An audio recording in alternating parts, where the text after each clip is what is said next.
Greetings, friends. Shannon from Catapult Consulting Group here with you today. That's catapultconsultinggroup.com. And today I wanted to come on and talk about some things that we need to remember as leaders when we need to have transparent and sometimes difficult and hard conversations with others in the workplace or professionally. And I don't care what type of leader you are, what industry you work in, how many people you have working for you, whether or not it's remote or otherwise, there are going to be times when you are going to need to have transparent and difficult conversations with others. And there are some things that I have picked up along the way in all of my years of doing HR, DEI, training and development that I can say have helped regarding the flow and navigating difficult and transparent conversations well. So in my professional background, I've had to have a lot of difficult conversations, transparent conversations with people. Sometimes it was things regarding terminations, other types of disciplinary actions, reorgs, demotions, and other types of conversations.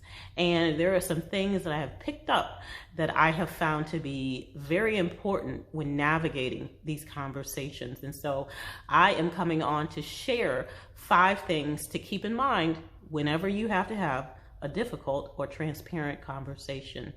The first thing is to not rush through it, to take your time to speak very specifically and directly to the person.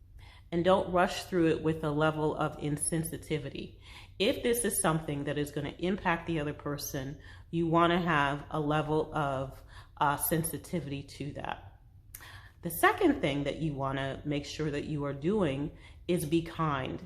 A lot of times what happens is that even if the person has done something that warrants them being terminated or warrants them being walked out immediately, there is no need to be unkind to the person, even if they say some things that are unkind to you.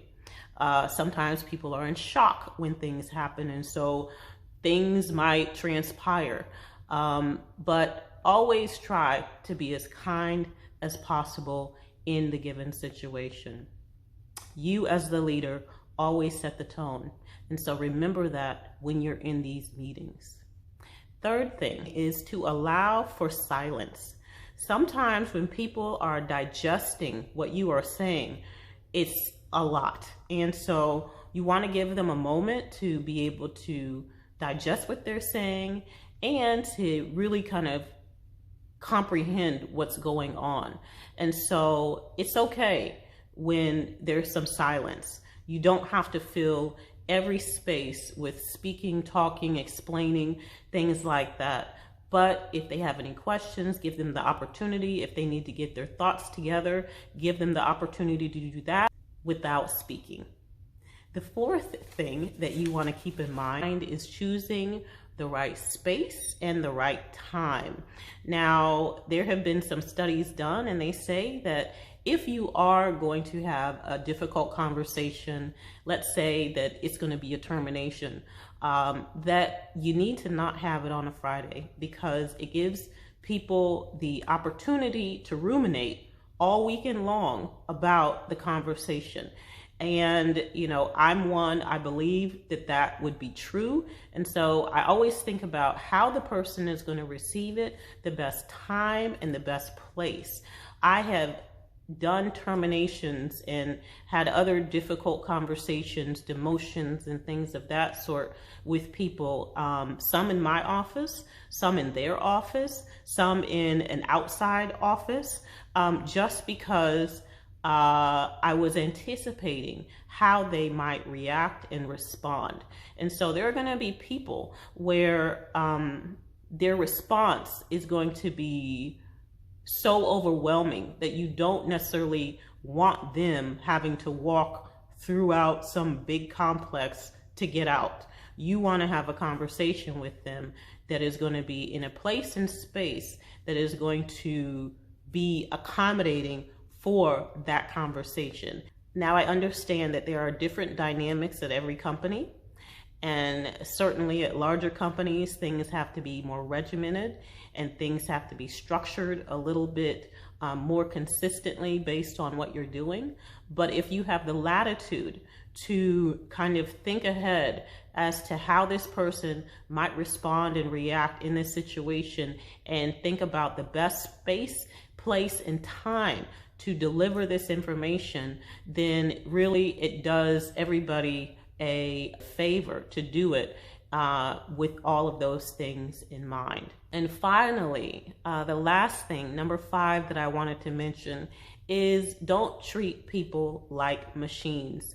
You know, in this day and age where people are hopping from job to job, and companies are just noted as being very cold and very unintentional about how they are engaging their employees, I would guard against that. You know, we want to always make sure that we treat people with compassion and with humanity. So number 5 is to not treat people like machines, to have a level of compassion and humanity as you are delivering any hard information or need to have a difficult conversation with someone else.